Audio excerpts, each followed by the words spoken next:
আল্লাহ রাব্বুল আলামিন অন্যত্র বলেছেন ওয়ালিল্লাহি মা ফিস সামাওয়াতি ওয়া মা ফিল আরদ ইয়াগফিরু লিমান ইয়াশাউ ওয়া ইউআযযিবু মান ইয়াশাউ ওয়াল্লাহু গফুরুর রহিম। আল্লাহু আকবার।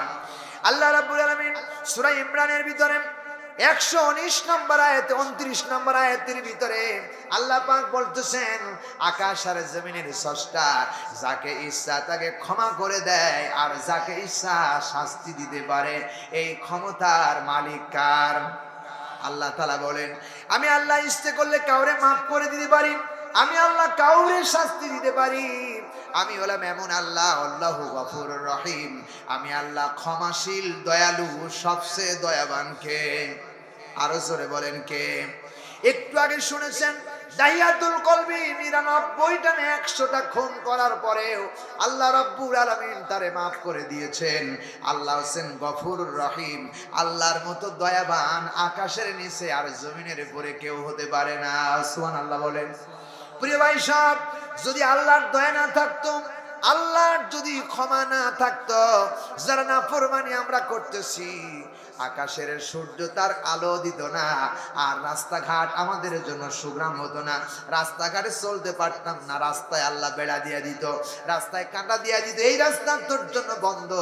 আল্লাহ কোন রাস্তা বন্ধ করে দেন নাই, আল্লাহ চাই বান্দারে ক্ষমা করে দিতে। চিল্লায় বলেন ঠিক না বে ঠিক? সুতরাং যাকে ইচ্ছা আল্লাহ রাব্বুল আলামিন ক্ষমা করে দিবেন, এটা আল্লাহর ওয়াদা। সুবহানাল্লাহ বলতে চায় না? আল্লাহ বলে যারা আমাকে ভয় করবে তাদেরকে আমি আল্লাহ রাব্বুল আলামিন ক্ষমা করে দিব। 3 নম্বরে রাব্বুল আলামিন বলেছেন, আল্লাহ রাব্বুল আলামিন বলেছেন ওয়ালিমান খাফা মাকামা রাব্বিহি জান্নাতান। আল্লাহ রাব্বুল আলামিন সূরা রহমানের ভিতরে স্পষ্ট ভাষায় বলেছে বান্দা তোমরা যদি আমি আল্লাহকে ভয় করতে পারো, আমি আল্লাহ রাব্বুল আলামিন 1 নয় 2 নয় 2টো জান্নাত আমি আল্লাহ তোদের দান করব। একজনকে না, আল্লাহ রাব্বুল আলামিন বলেন যারা আমাকে ভয় করবে, যারা ভয় করে চলবে, আমি আল্লাহ তাদের 1টা না 2টা না, আল্লাহ রাব্বুল আলামিন বললেন 2টো জান্নাত আমি তাদেরকে দান করব, 2টা উদ্যান দান করব।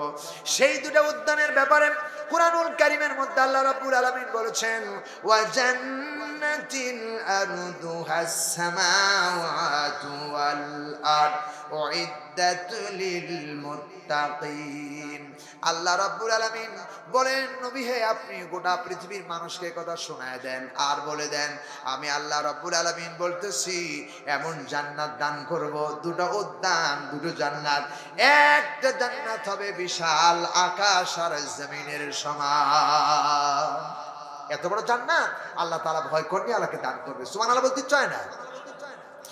আল্লাহ বলে বান্দা ওয়াসারিউ ইলা মাগফিরাতিন মির রাব্বিকুম, ও আমার বান্দারা দৌড়াও দৌড়াও আমার ক্ষমার দিকে, যেদিকে আমার ক্ষমা ওই দিকে দৌড়াও, আর ওই জান্নাতের দিকে দৌড়াও যে জান্নাতের অধিবেশী এই বিশাল আকাশ আর জমিনের সমান। এত বড় জান্নাতের দিকে আল্লাহ রাব্বুল আলামিন আহ্বান করেছেন, সেই জান্নাতের দিকে দৌড়াও, গুনার দিকে দৌড়ায়ও না, জান্নাতের দিকে দৌড়াও।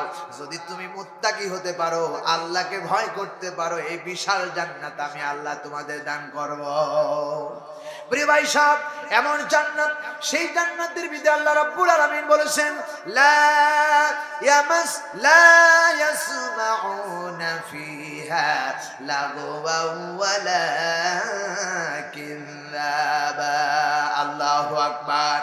দুনিয়ার জমিনে কোন মানুষ মিথ্যা কথা আশ্রয় নিতে পারে, মসজিদের ভিতরে মিথ্যা কথা বলতে পারে, স্বার্থের জন্য পার্লামেন্টের সদস্য হয়ে বসে থেকে মিথ্যা কথা বলতে পারে, কোরআনের মাহফিল আসতে যেতে গিয়ে মিথ্যা কথা বলতে পারে, কিন্তু আল্লাহ রাব্বুল আলামিন বলেন মসজিদটা জান্নাতের একটি অংশ, কোরআনের মাহফিল একটা জান্নাতের অংশ। আবার এদেশের ভাগ্য, মানুষের ভাগ্য ভবনের যে জায়গা পার্লামেন্ট, এই পার্লামেন্ট একটা পবিত্র জায়গা, কোরআনের মাহফিল, ঈদগাহ মাহফিল, মাদ্রাসা, এগুলো সব পবিত্র জায়গা, এখানে মানুষ মিথ্যা কথা বলতে পারে, কিন্তু আল্লাহ রাব্বুল আলামিন বলেন, আল্লাহ বলেন লা ইয়াসমাউনা ফিহা লাগওয়া ওয়ালা কিযাবা। এমন জান্নাত তোদের জন্য রেখেছি ভয় করনিওয়ালাদের জন্য, যে জান্নাতের ভিতরে কোনো মিথ্যা কথা চলবে না। সুবহানাল্লাহ। কোনো মিথ্যা কথা বলবে না, শুনবেও না। সুতরাং জান্নাতে যদি যেতে হয় আল্লাহকে ভয় করে জান্নাতে যেতে হবে। আর যারা আল্লাহকে ভয় করবে তারা মিথ্যা কথা বলতে পারবে না। ঠিক কিনা বলেন? প্রিয় ভাই সাহেব, এই আয়াত থেকে শিক্ষা গ্রহণ করুন, লা ইয়াসমাউনা ফিহা লাগওয়া ওয়ালা কিযাবা। জান্নাতে কোনো মিথ্যা কথা চলবে না। তার মানে যারা পৃথিবীতে মিথ্যা কথা বলবে তাদের নসিবে আল্লাহর জান্নাত হবে না। সুবহানাল্লাহ বলেন। 2 নম্বরে আল্লাহ রাব্বুল আলামিন বলেছেন মিথ্যা কথা চলবে না। কোন ধরনের কথা? সেখানে কোন আওয়াজ আসবে, কি কথা আমরা শুনতে পাবো সে কথা বলো। কোরআনে কারীম বলতেছেন ইল্লা কিলাম সালামা সালামা। এমন আওয়াজ তোমাদের কাছে ভেসে আসবে, ডান দিক থেকে আসবে শান্তির আওয়াজ, বাম দিক থেকে আসবে শান্তির আওয়াজ, এমনকি সামনের থেকে আসবে। আল্লাহ বলেন সালামুন কাওলাম মির রাব্বির রহিম। ওই জান্নাতের ভিতরে চতুর্দিক থেকে ভেসে আসবে শান্তির আওয়াজ, শান্তির আওয়াজ। এখানে কোনো অশান্তি নাই। এমনকি আল্লাহ রাব্বুল আলামিন নিজে এই আল্লাহকে ভয় করনেওয়ালাকে আল্লাহ নিজে জান্নাতে সালাম দান করবে। আল্লাহর সালাম চান কারা কারা? 2 হাত তুলে আল্লাহরে দেখান। লিল্লাহি তাকবীর, লিল্লাহি তাকবীর। হাত নামান। আল্লাহ রাব্বুল আলামিন সালাম দান করবেন। আল্লাহ যদি সালাম কিয়ামতের ময়দানে জান্নাতের গেটে দান করেন, এর চাইতে আর মজার কি হতে পারে? তার মানে বিশ্বাস করো, যারা দুনিয়াতে আল্লাহর জান্নাত কামাই করতে চায় মানুষকে বেশি বেশি করে সালাম দিতে হবে। চিল্লায় কোন ঠিক কিনা? প্রিয় বন্ধুগণ, সুতরাং যদি জান্নাতে যেতে চাও তাহলে তোমাদেরকে মিথ্যা কথা ছাড়তে হবে। যদি জান্নাতে যেতে চাও তাহলে বেশি বেশি করে সালাম দিতে হবে। প্রিয় ভাই সব, সেখানে জান্নাতের ভিতরে মানুষ কেমনে বসে থাকবে সে কথা আল্লাহ কোরআন শরীফের মধ্যে বলেছেন। আল্লাহ বলেছেন মুত্তাকিইনা আলাইহা মুতাকাবিলিন। আল্লাহ বলছেন জান্নাতের ভিতরে এরকম হেলান দিয়ে মানুষ বসে থাকবে সোনার কুরসির পরে, সোনার কুরসির পরে আলা সুরুরিন মাউদুনা। আল্লাহ বলছেন যেটা কোনো কাঠের চেয়ার থাকবে না, সেটা কোনো প্লাস্টিকের চেয়ার থাকবে না, সেখানে কোনো এরপরে বেতের চেয়ার থাকবে না, সেখানে যা বসার জায়গা হবে, চেয়ার হবে, কুরসিও হবে, সেখানে সব হবে আল্লাহর জান্নাতের সোনা দিয়া। জোরে বলুন সুবহানাল্লাহ। সোনার জান্নাতে পুরো মানুষ বসে বসে হাসতে থাকবে। ওই জান্নাত তারাই পাবে যারা আল্লাহকে ভয় করে। ঠিক কিনা বলেন? আল্লাহকে ভয় করা দরকার আছে না নাই? আছে।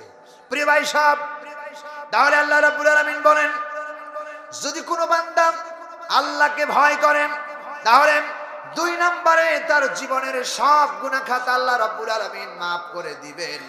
আল্লাহ রাব্বুল আলামিন বলতেছেন ও আমার ভাইরা, ইচ্ছা করলে আল্লাহ maaf করে দিতে পারে, আল্লাহ কাউকে শাস্তি দিতে পারে। শাস্তি দেওয়ার মালিক আল্লাহ, maaf করে দেওয়ার মালিকও আল্লাহ। 3 নম্বরে আল্লাহ বলেছেন জান্নাত পাবে তারা, 2টা উদ্যান পাবে, 2টা বেহেশত আল্লাহ তারা দান করবেন। 4 নম্বরে আল্লাহ রাব্বুল আলামিন বলেছেন যালিকা আমরুল্লাহি আনজালাহু ইলাইকুম ওয়া মান ইয়াত্তাকিল্লাহা ইউকাফির আনহু সাইয়্যাতিহি ওয়া ইউযিম লাহু আজরা। আল্লাহ বলেন সূরা তালাক, আল্লাহ বলেন 65 নম্বর সূরা 28 নম্বর পারা 1ম নম্বর রুকুর 5 নম্বর আয়াতে কারিমা। আল্লাহ বলে বান্দারে, এই আল্লাহর বিধি বিধান যা তোমাদের উপরে আমি অবতীর্ণ করেছি, আমার রাসূলের প্রতি অবতীর্ণ করেছি, যারা আল্লাহকে ভয় করে তিনি তার জীবনের সব পাপ মোচন করে দিবেন। শুধু পাপ মোচন করে দিবেন না, পাপগুলি যত করেছেন আল্লাহকে ভয় করার কারণে পাপগুলো সব আল্লাহ নেকি বানায় দিবেন। আল্লাহু আকবার। কি কথা, আশ্চর্য কথা আল্লাহ বললেন। সুতরাং যারা আল্লাহকে ভয় করবেন, অন্য তাদের ভিতরে আল্লাহ বলেছেন ইন্নাল্লাহা মাআল্লাযীনা তাকাউ ওয়াল্লাযীনা হুম মুহসিনুন। আল্লাহ রাব্বুল আলামিন বলেন আল্লাহকে যারাই ভয় করবে আল্লাহ পাক বলেন আমি তার সঙ্গে সব সময় আছি, তার সঙ্গেই থাকবো, এবং সঙ্গে থেকে থেকে আমি আল্লাহ তার রাস্তা বলে দিব। জোরে বলুন সুবহানাল্লাহ। আল্লাহকে যারা ভয় করবেন তাদেরকে আল্লাহ সঙ্গেই থাকবেন। আল্লাহ যদি সঙ্গে থাকেন কোনো ভয় আছে নাকি? আর কোনো ভয় আছে নাকি? আর সব সময় আল্লাহ রাব্বুল আলামিনকে যারা ভয় করবে, এই ভয় করনিওয়ালার জন্য আল্লাহ আকাশ আর জমিনের সব বরকতের দরজা খুলে দেন। সুবহানাল্লাহ, সুবহানাল্লাহ। এত বড় আল্লাহ তাআলা আমাদেরকে বলেছেন। সুতরাং তোমরা আল্লাহকে ভয় করো, আল্লাহকে ভয় করতে থাকো। সময় তো পার হয়ে যাচ্ছে প্রিয় ভাই সব। সুতরাং সিদ্ধান্ত নিতে হবে, যেখানে আসি ওজন যখন দেব তখন ওজন দেওয়ার সময় ওজনে কম দিতে দেওয়া যাবে না, বেশিও নেওয়া যাবে না। এখানে ওজনের সময় ভয় করতে হবে কারে? নামাজে যখন দাঁড়ায় গেছেন, নামাজের সময় আল্লাহু আকবার বলে যখন নামাজ পড়বেন, আমাদের নামাজ তো মুরগি দানা খাওয়ার মতো নামাজ, ঠিক কিনা বলেন? একটার পর একটা সেজদা। যখন আপনি নামাজে দাঁড়ায় যাবেন, আপনি বিশ্বাস করবেন আমার আল্লাহ, আমার রব আমার সামনে দাঁড়ায় দাঁড়ায় আমারে দেখতেছেন, আর আমি আমার আল্লাহর কুদরতি পায়ের সামনে দাঁড়ায়া কুদরতি পায়ে সিজদা দিতেছি। নবীজির সাহাবীরা বলেছেন, ইয়া রাসূলুল্লাহ, বান্দা কখন নিকটবর্তী হয় আল্লাহর? আল্লাহ নবীজি বলেছেন, বান্দা যখন সিজদা দেয় তখন বান্দা সরাসরি আল্লাহর নিকটবর্তী হয়ে যায়। সুতরাং ভাইরা, যারা আল্লাহর সিজদা দেয়, সিজদা দেওয়ার সময় মনে মনে স্থির করবেন আমি আমার সামনে আল্লাহরে দেখতেছি। যদি দেখতে না পারি, আল্লাহ রাব্বুল আলামিন আমার সামনে দাঁড়ায় দেখতেছেন, আর আল্লাহর কুদরতি পায়ের উপরে আমি সিজদা দিতেছি। কোন মানুষ যদি আল্লাহরে ভয় করে সিজদা দেয়, আমার বন্ধুগণ, সিজদা যখন দেয় মসজিদের গেটের ভিতরে শয়তান দাঁড়ায়া ঝড় নয়নে কাঁদতে থাকে। সিজদা যখন বান্দা দেয় তখন শয়তান নিজের কপালের উপরে হাত দিয়া থাপড়ায় আর বলে, হায় রে পুরা কপাল, একটা সিজদা যদি আদমকে দিতাম জান্নাত পেয়ে যেতাম। আদম সন্তান সিজদা দেওয়ার কারণে আজ সে জান্নাতি হয়ে গেল, আর আমি সিজদা না দেওয়ার কারণে জাহান্নামী হয়ে গেলাম। যারা আল্লাহর সিজদা দেয় 100 বিশ্বাস করতে হবে তারা জান্নাতে একাকার হয়ে যাবে। আল্লাহকে সিজদা যারা দেয় তারা আল্লাহর নিকটে দাঁড়িয়ে থেকে সিজদা দেয়। আল্লাহ রাব্বুল আলামিনকে ভয় করে যারা সিজদা দেন, আল্লাহ তাদের তামাশাগুলো দেখেন। কিন্তু আমাদের অনেক সিজদা আছে, সিজদার উপরে সিজদা, সিজদার উপরে সিজদা, আছে না নাই? আছে না নাই? অন্তত সিজদা যখন দেবেন, আল্লাহ রাব্বুল আলামিনকে সিজদা যখন দেবেন, সিজদা দিয়ে আল্লাহর কুদরতি পায়ে আপনি যা বলবেন সিজদার সময় আল্লাহর বান্দার দোয়া আল্লাহ কবুল করেন। সুবহানাল্লাহ বলতে পারেন নাই? সিজদা দিয়া বলেন, হায় আল্লাহ, আমার জীবনে যা আছে সেটা চাওয়ার যা আছে সেটা আপনি চান, আল্লাহ পূরণ করে দিবে। প্রিয় ভাই সাহেব, সিজদার যখন আপনি বলেন, সিজদার সময় যখন আপনি আল্লাহরে ডাক দিয়ে বারবার বলতে থাকেন, আমার ভাইরা, সুবহানা রাব্বিয়াল আলা, সুবহানা রাব্বিয়াল আলা, ও আল্লাহ আপনি তো পবিত্র, আপনি তো পবিত্র, আপনি তো পবিত্র আল্লাহ। যখন বলতে থাকেন, আল্লাহ ওই বান্দার সিজদার মাধ্যমে জীবনের গুনাহ খাতা মাফ করে আল্লাহ পবিত্র বানায়া দেয়। সুবহানাল্লাহ, এটার নাম সিজদা। প্রিয় ভাই সাহেব, সিজদা দেওয়ার সময় আল্লাহরে ভয় করতে হবে। জমিকে যখন কৃষি চাষ করতে যাবেন, নাঙ্গলের মাথা যেন খারাপ না হয়, আপনার মাথা যেন ঠিক থাকে। আপনার মাথা ঠিক থাকলে নাঙ্গলের মাথা ঠিক নষ্ট হবে না। যদি আপনার মাথা নষ্ট হয়ে যায়, অন্যের জমির আল ভেঙে আপনার জমির মধ্যে চলে আসবে। কথা কয় না? ঠিক না বে ঠিক? এমন আছে না নাই? কুদালের মাথা যেন খাতা খারাপ না হয়। যদি আপনি আল্লাহরে ভয় করেন, তাহলে অন্যের জমি কখনো কেউ গাছ করতে পারে না। প্রিয় ভাই সব, আরেকটি কথা বলবো, শুনে রাখো। যখন আল্লাহ রাব্বুল আলামিন বিশাল জমিনটারে দান করেছেন, এই জমিনের মালিক হলো তিনজন। এক নাম্বার মালিক হলো আল্লাহ, দুই নাম্বার মালিক হলো দেশের সরকার, তিন নাম্বার মালিক হলো আমি আপনি, ভোগ দখল যারা করে। সরকার ইচ্ছে করলে এখানে এই যে ঈদগার ময়দান একাকার করে নিয়ে এখানে একটা প্রতিষ্ঠান করতে পারে, এই ঈদগার ময়দান অন্য জায়গায় দিতে পারে। এটা সরকারের ক্ষমতা আছে না নাই? আছে না নাই? কিছু বলতে পারবেন না। প্রিয় ভাই সব, সুতরাং এই জমিনের মালিক আল্লাহর এই সম্পদ বন্টন করেছে ছেলে আর মেয়ের মধ্যে। আল্লাহ বলেন ছেলে পাবে 2 ভাগ আর মেয়ে পাবে 1 ভাগ। অনেক হাজী সাহেব আছে ছেলের নামে জমি রেজিস্ট্রি করে দেয়, মেয়ের ঠকায় হজ করতে যায়, আছে না নাই?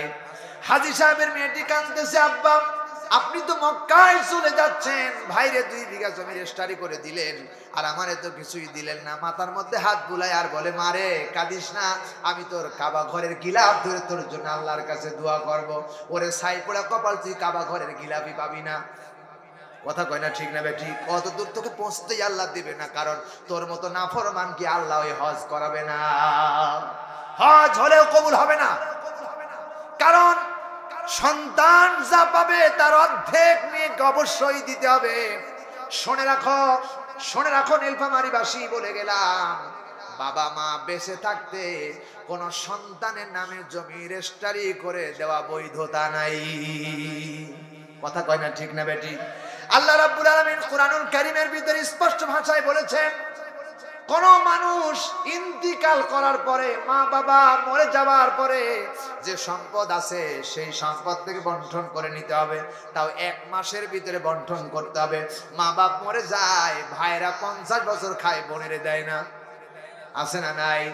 এইভাবে যদি কোনো মানুষ আল্লাহকে ভয় করতে পারে, বোনরে কেউ ঠকাবে না, হাজী সাহেব বোনরে ঠকাবে না। কারণ বোন চলে গেছে, মেয়েটা চলে গেছে পরের বাড়ি, আর সন্তান বাড়িতে আছে বলে আপনি ওরে রেজিস্ট্রি করে দিলেন আর মেয়েটারে ঠকালেন, এটা আল্লাহ বরদাস্ত করবে না, বরদাস্ত করবে না। জমিন যার ভাগ করেছেন তিনি। কথা কয় না? আছে না নাই? সুতরাং আমাকে আপনাকে জমির ইসলাম সব ভিত্তিক বন্টন করতে হবে। এই বন্টন যদি না করতে পারেন, আপনি ইসলামের মধ্যে প্রবেশ করতে পারলেন না, আপনি আল্লাহর আইন মানতে পারলেন না। একমাত্র ইনসাফ না করার কারণে আলাইসাল্লাহু বিআহকামিল হাকিমিন, আল্লাহ যেদিন ন্যায্য বিচার করবেন সেদিন আপনি ধরা খাবেন।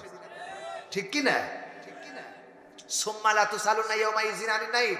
সম্পদ তো আপনার নিয়ামত, আপনার শরীরে অঙ্গ প্রত্যঙ্গ নিয়ামত, সব নিয়ামত সম্পর্কে আপনারে আল্লাহ জিজ্ঞেস করবেন, কোন কাজে ব্যবহার করছিলে এটা বল। যদি বলতে না পারি তাহলে সেদিনকে ধরা খেয়ে যাবে। সুতরাং আমি তোমাদেরকে বলবো, আল্লাহ যেন আমাদেরকে কোরআন অনুযায়ী আল্লাহকে ভয় করা তৌফিক দান করে। জোরে বলি আলহামদুলিল্লাহ, জোরে বলেন আমিন। প্রিয় ভাই সব, সময় তো দেখতে দেখতে প্রায় আর মাত্র 20 মিনিটের সময় পাবো। 20 মিনিটের মধ্যে আর অনেক কিছু কথা আছে। আরো সুর শোনাতে চাইছি 4টা। কয়টা সুর শোনাতে চাইছি? 4টা। আপনারা কি শুনবেন? শুনবেন আপনারা? প্রিয় বন্ধুগণ, এই মাঝখানে আমি আপনাদেরকে একটু বিনয়ের সাথে বলবো, একটু আপনাদেরকে কষ্ট দিব, বিরক্ত দিব। আল্লাহর ভয় কার কার আছে? এই ভয় কার কার হৃদয়ের মধ্যে আছে? 2টা হাত তুলে আল্লাহরে দেখাতে হবে। লিল্লাহে তাকবীর, লিল্লাহে তাকবীর।